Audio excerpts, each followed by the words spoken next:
Rafiki yangu nikueleze kitu. Sisi kwetu nyumbani kule Mtwara Mikindani, ukiwa na mwanamke anajua kukuhonga vitu vizuri vya kunoga, lazima kuiti kwake, "Kwa direkta mkubwa, njoo." Mimi nikishafika pale kuandaliwa vitu, umenielewa?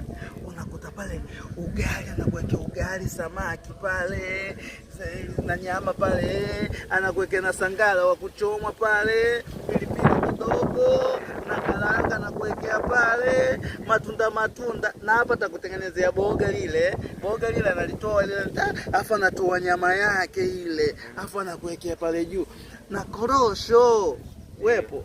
Yaani vitu vile vya kunoga noga. Hapo amekuandalia mchuzi wa pweza. Pweza anaweka watatu mle ndani mle. Umenielewa?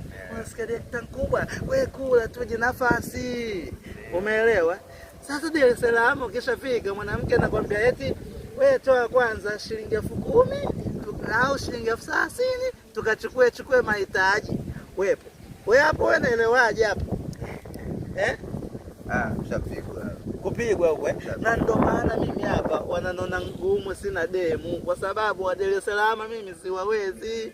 Umenielewa? Mambo kusaidiana kweli, lakini cha kukuamulisha mtu atakaye utoe mwenyewe. Ndio. Kwa sungu yako imekubali, si ndio? Au wewe unaonaje hapo?